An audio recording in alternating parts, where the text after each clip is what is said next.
Hey guys, welcome back to my YouTube channel Study and Shine with Sachin, your best platform for knowledge. Hey guys, तो अब हम बात करेंगे real numbers की, जिसमें हम यूक्लिड्स डिवीजन लेमा पढ़ेंगे। यूक्लिड्स डिवीजन लेमा जो नाम से काफ़ी कॉम्प्लिकेटेड लग रहा है, लेकिन है ये बहुत आसान। ये वही है जो हम बचपन में पढ़ते आए हैं आज तक डिवीजन के बारे में। डिवीजन जैसा हम जानते हैं कि अगर मैं आपसे कहूँ कि भाई 28 को और आपको 5 से डिवाइड करना है, तो आप डिवाइड करोगे 5 5 25, ठीक है, बच गया कितना 3। तो आपसे अगर पूछा जाए कि इसके अलग अलग जो पैरामीटर्स हैं डिवीजन के वो क्या क्या है, तो आप कहोगे भाई इसका डिवाइज़र है, डिविडेंड है, ठीक है, उसके अलावा इसका डिवाइज़र है, उसके अलावा इसका कोशेंट है, और है इसका रिमाइंडर। ठीक है, हम ये बात पढ़ चुके हैं, बचपन से आज तक डिवाइड करते आए हैं और हमें पता है कि डिविडेंड क्या होता है, जिसको हमें डिवाइड करना है, जिसको हमें डिवाइड करना है। यहाँ पे कौन है 28। अगर हम बात करें डिवाइज़र की, जिससे डिवाइड करना है वो है हमारा 5। कोशेंट जो डिवाइड करने के बाद हमारा सॉल्यूशन निकल के आता है वो हमारा होता है कोशेंट। और रिमाइंडर, अगर मेरा डिवीजन कंप्लीट ना हो तो जो वैल्यू रिमेन रह जाती है लास्ट में डिवीजन के, वो होती है हमारी रिमाइंडर। ये सब हम जानते हैं अच्छे से, समझ में आ गई। अगर मैं आपसे कहूँ कि इस डिवीजन के लिए आपको एक इक्वेशन सेट करनी है और आप डिवीजन मान लेते हैं कितना है, डिवीजन को अगर मान लिया जाए डिविडेंड को a मान लिया जाए, डिवाइज़र को b मान लिया जाए, कोशेंट को c मान लिया जाए या d मान लिया जाए, और रिमाइंडर को अगर हम मान लें r, तो असल में ये जो 28 है, 28 इसको कैसे लिखा जा सकता है, 28 को लिखा जाता है 5 मल्टीप्लाई में 5 और प्लस में हमारा रिमाइंडर क्या था 3। ठीक है, अगर मैं 28 को लिखना चाहूँ तो वो क्या होगा 5 इंटू में 5 प्लस में 3।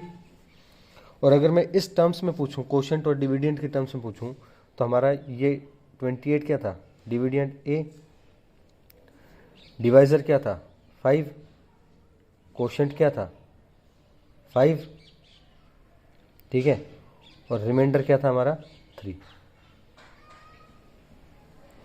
तो अगर हम बात करें कि एक डिवीजन को हम किस तरीके से लिख सकते हैं, तो क्या मैं लिख सकता हूं कि असल में dividend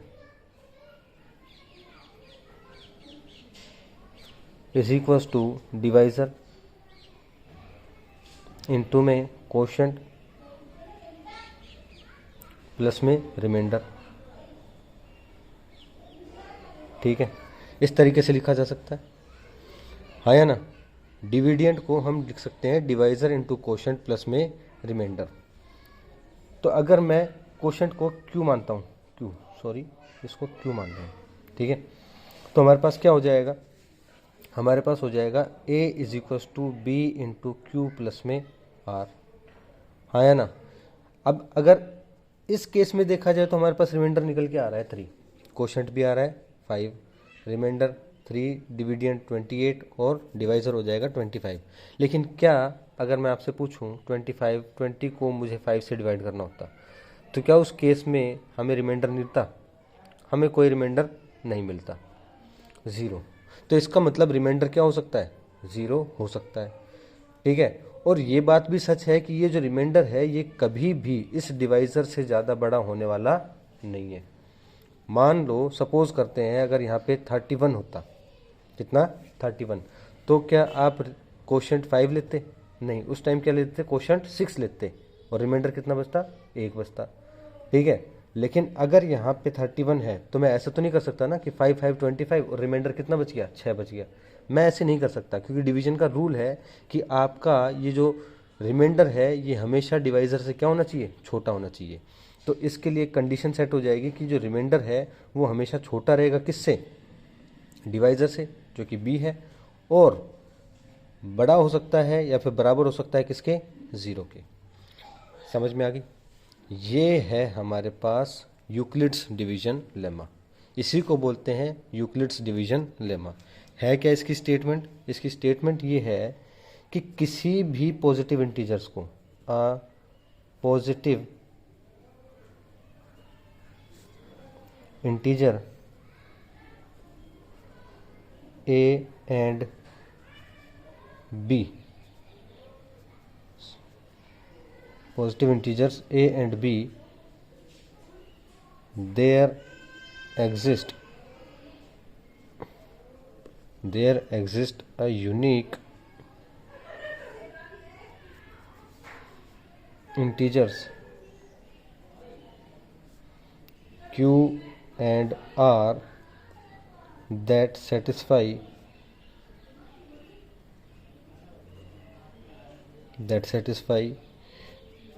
a is equal to B Q plus में r। समझ में आ गई? जहाँ पे r जो है वो हमेशा छोटा रहेगा b से और बड़ा रहेगा या फिर बराबर रहेगा किसके? 0 के। यही है हमारे पास यूक्लिड्स डिवीजन लेमा।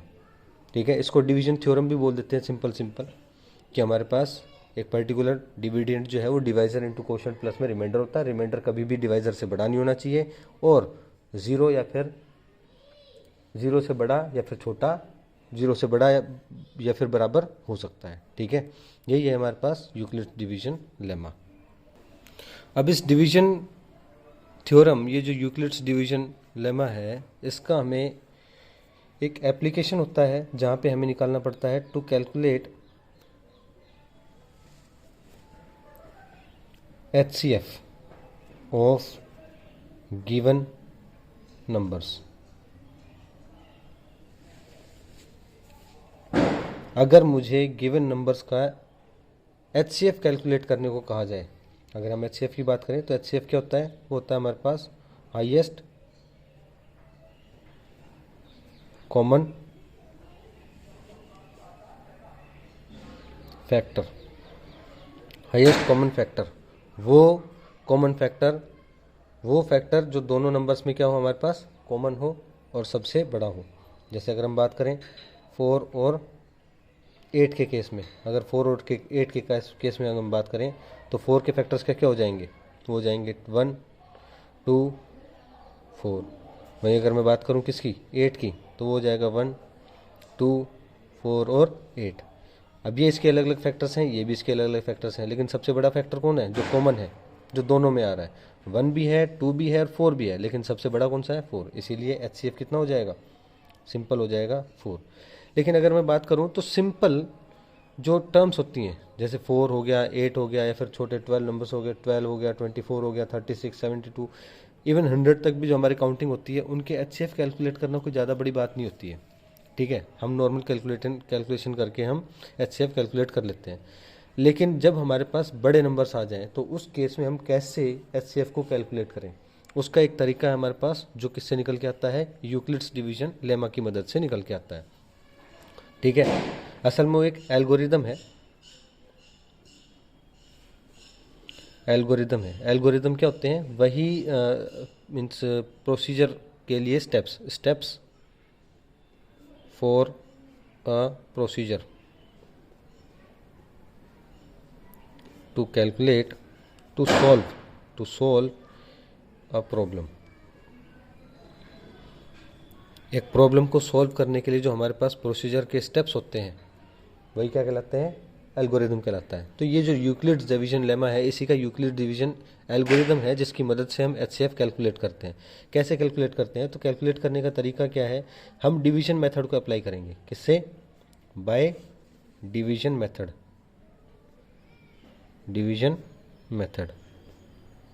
अब ये डिवीजन मेथड क्या बोलता है? तो डिवीजन मेथड के लिए हम एक एग्जांपल लेके चलते हैं कि मेरे को फाइंड HCF ऑफ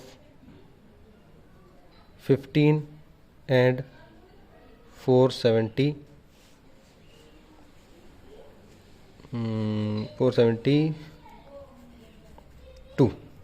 मान लेते हैं 472। इसका मुझे HCF निकालना है। ठीक है, अगर इसकी मैं बात करूं तो दोनों में हम चाहे तो फैक्टराइजेशन भी कर सकते हैं। इसकी फैक्टराइजेशन कर लूँ, इसकी फैक्टराइजेशन कर लूँ, और दोनों के जो कॉमन फैक्टर्स आएंगे उनमें से जो हाईएस्ट फैक्टर होगा उसका मैं क्या निकाल लूँ, कॉमन फैक्टर्स निकाल के और HCF कैलकुलेट कर लूँ। ठीक है, लेकिन हमारे पास दूसरा तरीका क्या है, डिवीजन मेथड। एक्चुअली 471 है, 471। तो इस केस में अगर मुझे HCF निकालना पड़े तो डिवीजन मेथड क्या बोलता है कि आपको जो बड़ा नंबर है, बड़ा नंबर होगा और एक होगा हमारे पास छोटा नंबर। तो हमें करना क्या है कि जो बड़ा नंबर होगा, इस केस में कौन सा है 471, उसको हम डिवाइड करेंगे किससे, छोटे वाले नंबर से, 15 से। तो जब हम डिवीजन करेंगे इसका, तो डिवीजन के प्रोसीजर में सिंपल नॉर्मल डिवीजन करेंगे। 15 3 45, बच गया 2 1, 15 1 15, बच गया कितना यहाँ से हमारे पास बच जाएगा 6। तो इस केस में अगर हम बात करें तो क्या कह सकता हूँ मैं कि 471 इज इक्वल्स टू 15 इंटू में 31 प्लस में 6। ठीक है, अब मुझे नेक्स्ट स्टेप में क्या करना है कि फिलहाल तक मुझे कोई HCF निकल के नहीं आया। HCF तब आएगा जब लास्ट में मेरा क्या हो जाएगा, कंप्लीट फैक्टराइज हो जाएगा, लास्ट में डिवीजन 0 आ जाएगा, मतलब रिमाइंडर हमारे पास 0 होना चाहिए। लेकिन इस केस में 0 नहीं आ रहा है, रिमाइंडर 6 बच रहा है। तो मुझे क्या करना पड़ेगा, आगे इसको कंटिन्यू रखना पड़ेगा। कंटिन्यू कैसे रखेंगे कि ये जो रिमाइंडर है और जो मेरे पास पहला डिवाइज़र था, जो पहले डिवाइज़र था और जो इस केस में रिमाइंडर बचा है, अब मैं उसके लिए HCF कैलकुलेट करूँगा, वही डिवीजन मेथड अप्लाई करूँगा। तो इस केस में हम क्या करेंगे, अब मैं डिवाइड करूँगा 15 को 6 से। ठीक है, पहले तो क्या था 471 और 15 के लिए था, लेकिन अब 15 और 6 की बारी आ गई है। 15 और 6 के लिए 15 को 6 से डिवाइड कर देंगे, तो वो आ जाएगा हमारे पास 6 2 12, बच गया कितना 3। तो इस केस में भी रिमाइंडर 0 नहीं आया, तो इसका मतलब अभी मेरे को किसके लिए लेना पड़ेगा, इस रिमाइंडर और इस डिवाइज़र के लिए। ठीक है, इस डिवाइज़र के लिए। तो अब हम करेंगे किससे, 6 को डिवाइड कर देंगे 3 से। ठीक है, 6 को डिवाइड करेंगे 3 से तो 3 2 जा 6, रिमाइंडर आ गया 0। इसका मतलब मेरे को HCF कहाँ मिलेगा, इस वाले डिवीजन में मिलेगा, और इस डिवीजन में जो मेरा डिवाइज़र होगा वही क्या कहलाएगा, HCF कहलाएगा। जो लास्ट डिवाइज़र होगा मेरे पास, जिसमें मेरे को 0 मिल रहा है डिवाइड करने के बाद, केवल वही क्या कहलाएगा, HCF कहलाएगा। तो इसके लिए मैं कह सकता हूँ कि HCF ऑफ 471 एंड 15 इज़ 3। क्या हो जाएगा, 3 हो जाएगा। और अगर आप कैलकुलेट करोगे तो भी आपको पता चलेगा कि दोनों में एक कॉमन फैक्टर जो है वो 3 है, और सबसे बड़ा कॉमन फैक्टर यही है, इसीलिए HCF भी क्या हो जाएगा, 3 हो जाएगा। ये हमारे पास एप्लीकेशन किसकी, यूक्लिड डिवीजन लेमा की या डिवीजन एल्गोरिदम की, जिसकी मदद से हम HCF कैलकुलेट कर सकते हैं। ठीक है, आई होप आप लोगों को समझ में आई होगी। नेक्स्ट है हमारे पास fundamental theorem of arithmetic. Arithmetic की फंडामेंटल थ्योरम। अब ये अर्थमेटिक जो थ्योरम है, फंडामेंटल थ्योरम, ये क्या कहती है, तो आपको पता भी होगा, जब हम बात करते हैं फैक्टर्स की, तो हम जानते हैं कि फैक्टर्स वो नंबर्स हैं जो हमारे किसी भी एक पर्टिकुलर नंबर को डिनोट करते हैं, मतलब एक तरीके से आइडेंटिटी देते हैं। तो हम कह सकते हैं कि किसी भी नंबर को हम उसके फैक्टर्स के रूप में लिख सकते हैं। जैसे अगर मैं बात करूं 8 की, तो 8 को उसके फैक्टर्स में लिखना, 8 के फैक्टर्स क्या क्या है, पहले तो 1 2 4 8, ये इसके फैक्टर्स हैं। अब मैं इन फैक्टर्स की मदद से 8 लिख सकता हूँ। कैसे, 8 इंटू 1। अब 8 भी फैक्टर है, 1 भी फैक्टर है, तो उनके मल्टीप्लिकेशन के रूप में लिख सकता हूँ 8 को। या फिर मैं लिख सकता हूँ 2 इंटू 4, वो भी कितना हो जाएगा, 8 हो जाएगा। तो हर केस में अगर हम देखेंगे तो किसी भी एक नंबर को मैं उसके प्रोडक्ट्स, उसके फैक्टर्स के प्रोडक्ट्स के रूप में लिख सकता हूँ। यही है हमारे पास फंडामेंटल थ्योरम ऑफ अर्थमेटिक। क्या है इसका स्टेटमेंट है, इसके पास हमारे, इसका स्टेटमेंट क्या है हमारे पास कि every composite number can be expressed in the form of products of its prime factors।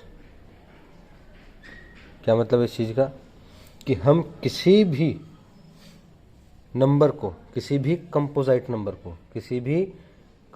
Number को उसके प्राइम फैक्टर्स के प्रोडक्ट्स के रूप में लिख सकते हैं। जैसा मैंने आपसे कहा कि अगर मैं 27 लूँ तो 27 के फैक्टर्स क्या है, 1, फिर 3, उसके अलावा हमारे पास 9 और फिर आ जाएगा हमारे पास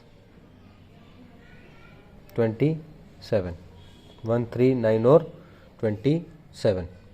ठीक है, तो अब इस 27 को अगर मैं बात करूं तो 27 जो है उसके फैक्टर्स ये हैं, लेकिन क्या इनमें प्राइम फैक्टर्स हैं?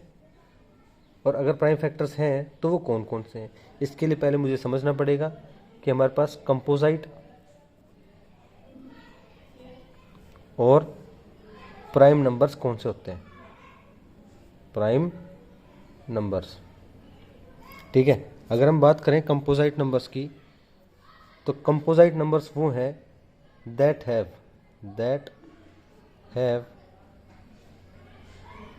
More than 1 factors.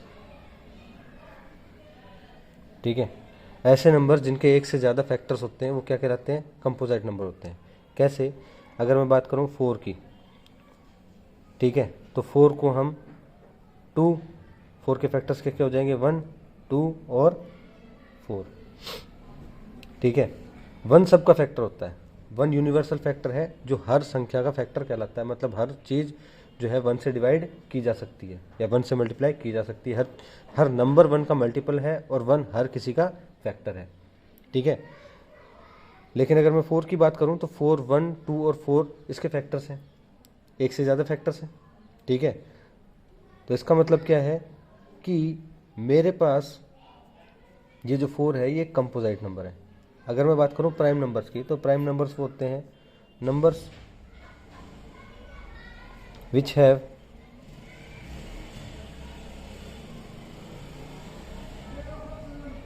no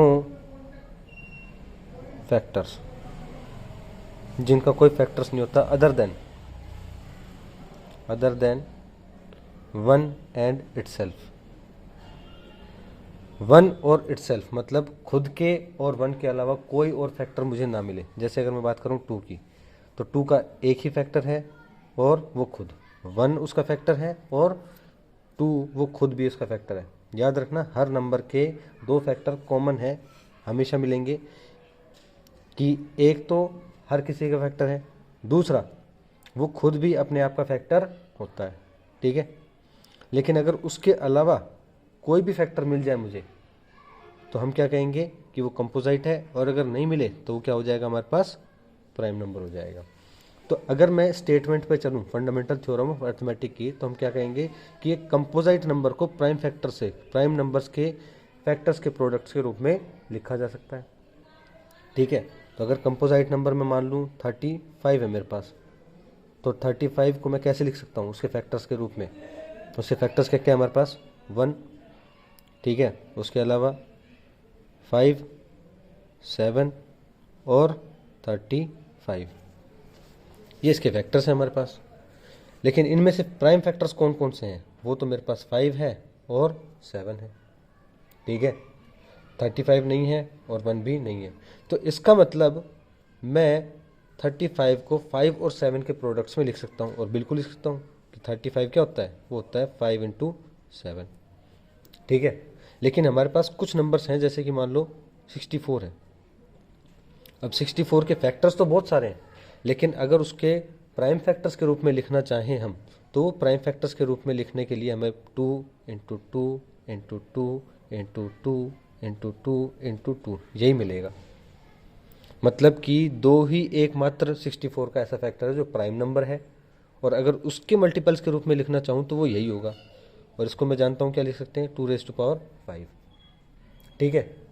अब इसका मतलब क्या है कि किसी भी कंपोजिट नंबर को उसके प्राइम फैक्टर्स के रूप में लिखना ही क्या कहलाता है, फंडामेंटल थ्योरम ऑफ अर्थमेटिक। ठीक है। अगर इसकी बात करूं मैं तो प्राइम फैक्टराइजेशन, इसी को हम क्या बोलते हैं, प्राइम फैक्टराइजेशन बोलते हैं। क्या बोलते हैं, प्राइम फैक्टराइजेशन। प्राइम फैक्टराइजेशन मतलब कि वो फैक्टराइजेशन जिसके अंदर केवल और केवल कौन से नंबर होंगे, प्राइम नंबर्स होंगे। और ये हम बचपन से करते आए हैं। अगर मैं 25 की बात करूं तो 25 क्या हो जाएगा, 5 5 5 और 1। अगर मैं बात करूं 28 की तो वो हो जाएगा 2 14 2 7 7 और 1, जिसकी 5 फैक्टराइजेशन हो जाएगी। अगर 28 की बात करें तो 5 की फैक्टराइजेशन क्या है, 25 की 5 इंटू 5, जबकि 28 की क्या है, 28 की हो जाएगी 2 इंटू 2 इंटू 7। ठीक है। उसके अलावा अगर हम बात करें मान लो 75 की, तो 75 के लिए क्या हो जाएगी, पहले तो 3 25 5 5 5 और 1, तो 75 हो जाएगा हमारे पास क्या, 3 इंटू में 5 इंटू में 5। अब अगर आप देखो इसको तो मैंने तीनों जो फैक्टराइजेशन लिखी हैं उन तीनों फैक्टराइजेशन में आपको केवल और केवल क्या मिलेंगे, प्राइम नंबर्स मिलेंगे। इसको फैक्टराइजेशन अगर मैं बात करूं, इसको 25 को मैंने लिखा है उसके प्राइम नंबर्स के मल्टीप्लाई के रूप में, प्रोडक्ट के रूप में 5 इंटू 5, 28 को भी 2 इंटू 2 इंटू 7, 75 को भी 3 इंटू 7 5 इंटू 5। मतलब कि वो फैक्टराइजेशन जिसके अंदर केवल और केवल क्या है, प्राइम नंबर्स हैं, वही क्या मेरे पास प्राइम फैक्टराइजेशन कहलाएगी। अब ये प्राइम फैक्टराइजेशन यूज कहाँ आती है, तो इसकी एप्लीकेशंस हमारे पास, एप्लीकेशंस ऑफ प्राइम फैक्टराइजेशन। इसकी एप्लीकेशंस क्या क्या हैं, तो हम बचपन से याद करते आए हैं कि जब हमें सॉल्व करने होते हैं फैक्टर्स, फ्रैक्शंस सॉल्व करने होते हैं, तो हम जानते हैं हमें एलसीएम भी निकालना पड़ता है और एचसीएफ भी निकालना पड़ता है। तो यही इसकी मेजर एप्लीकेशंस हैं कि हमें एलसीएम और एचसीएफ कैलकुलेट करने होते हैं। अब एलसीएम क्या है, एलसीएम हमारे पास लोवेस्ट कॉमन मल्टीपल, ठीक है, और एचसीएफ क्या है हमारे पास, हाईएस्ट कॉमन फैक्टर। समझ में आ गई, लोवेस्ट कॉमन मल्टीपल और हाईएस्ट कॉमन फैक्टर। और आपस में एलसीएम और एचसीएफ किस तरीके से जुड़े हुए हैं, तो मैं आपको बता दूं कि रिलेशन है हमारे पास, relation of LCM and HCF, relation of LCM and HCF. किस तरीके से कि अगर मेरे पास कोई दो नंबर है, मान लो LCM A, suppose we have two numbers A and B. अगर मेरे पास दो नंबर हैं ए और बी, तो ये रिलेशन क्या बोलता है कि ए और बी का जो प्रोडक्ट होगा वो असल में LCM of A and B multiply होगा HCF of A and B के। मतलब कि अगर मेरे पास कोई दो नंबर हैं तो उनका जो प्रोडक्ट होगा वो उनके एलसीएम और एचसीएफ का भी प्रोडक्ट होगा। ठीक है। फॉर एग्जांपल अगर मैं बात करूं 3 और 5 की, 3 और 6 की बात कर लेते हैं। ठीक है।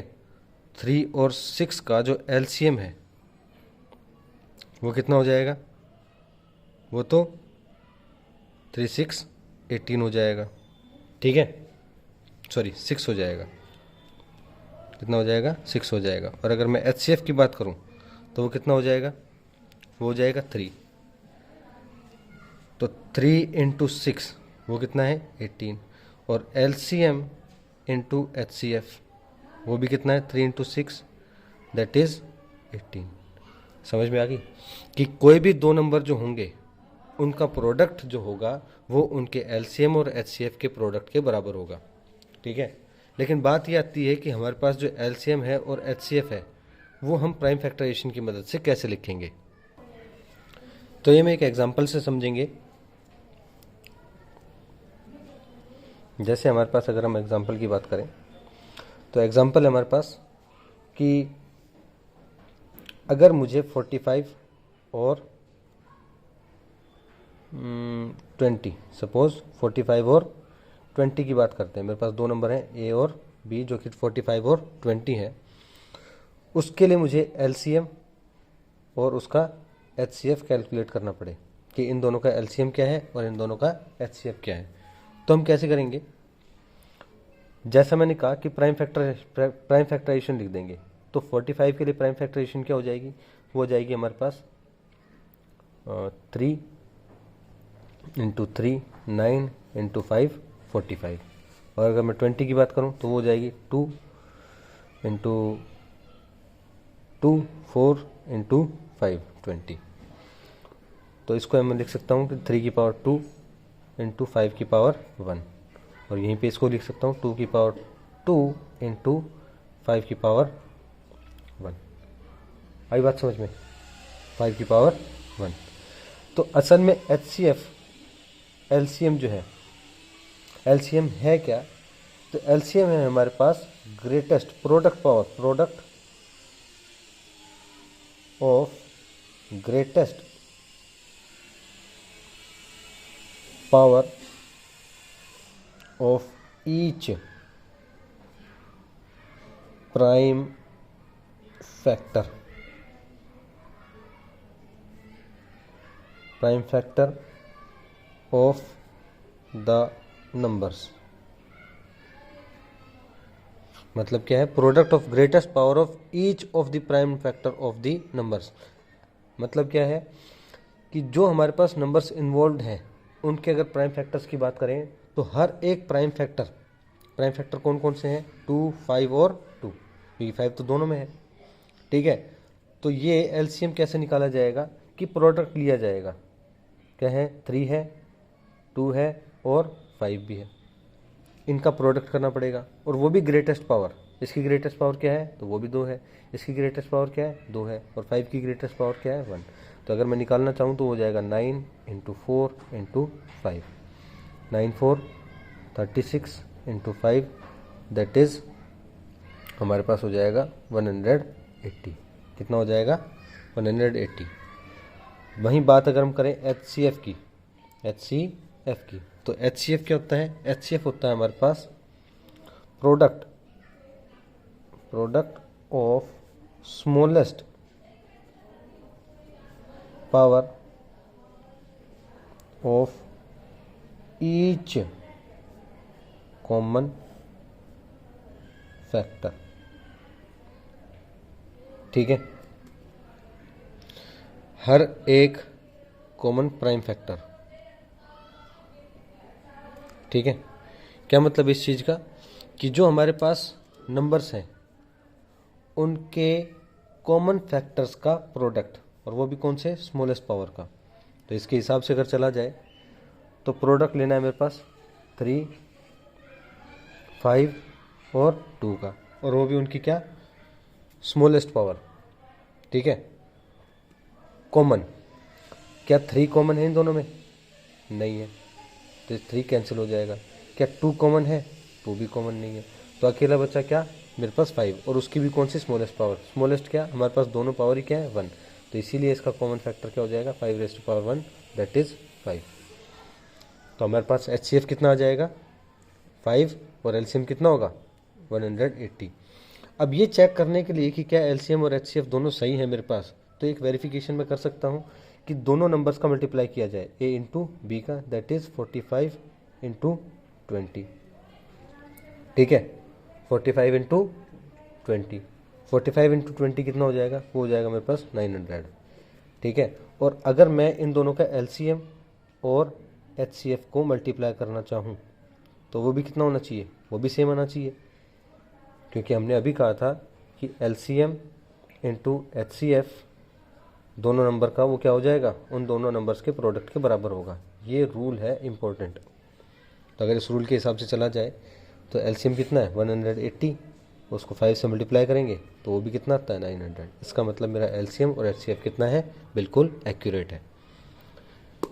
ये तरीका सही है, ठीक है, कि हमारे पास LCM अगर निकालना हो तो LCM सभी के सभी जो मेरे पास कॉमन, जो मेरे पास प्राइम फैक्टर्स हैं उनकी ग्रेटेस्ट पावर का मल्टीपल हो जाएगा। वहीं HCF क्या हो जाएगा, केवल कॉमन फैक्टर्स के, प्राइम कॉमन फैक्टर्स की स्मॉलेस्ट पावर का प्रोडक्ट। पहली बात तो कॉमन होने चाहिए, उसके बाद भी उनकी क्या, स्मॉलेस्ट पावर, ठीक है। आपको सभी केसेस में बस ध्यान रखना है कि हम LCM और HCF किस तरीके से कैलकुलेट कर रहे हैं, और सबसे इम्पोर्टेंट जो है उनकी प्राइम फैक्टराइजेशन।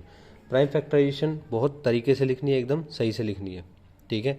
तो आई होप आप लोगों को समझ में आ गया होगा कि किस तरीके से हम जो है प्राइम फैक्टराइजेशन का यूटिलाइजेशन कर सकते हैं। और ये जो रूल है LCM इंटू HCF और प्रोडक्ट ऑफ नंबर्स, वो हमें याद रहना चाहिए, क्योंकि क्वेश्चंस कई बार पूछ लिए जाते हैं जिनमें केवल LCM पूछ लिया जाएगा या HCF पूछ लिया जाएगा या दो नंबर्स का फैक्टर प्रोडक्ट दे दिया जाएगा और फिर कह दिया जाएगा कि LCM दे रखा है और HCF कैलकुलेट कर लो।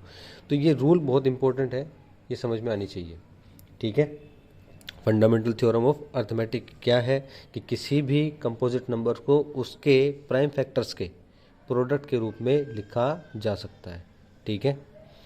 तो अगर आपने अभी तक चैनल को सब्सक्राइब नहीं किया है तो प्लीज़ सब्सक्राइब बटन पे क्लिक कीजिए, बेल आइकन पे क्लिक कीजिए, और वीडियो अगर पसंद आई हो तो प्लीज़ लाइक कीजिए, और अगर कोई भी प्रॉब्लम हो तो कमेंट कीजिए। Thank you and have a nice day.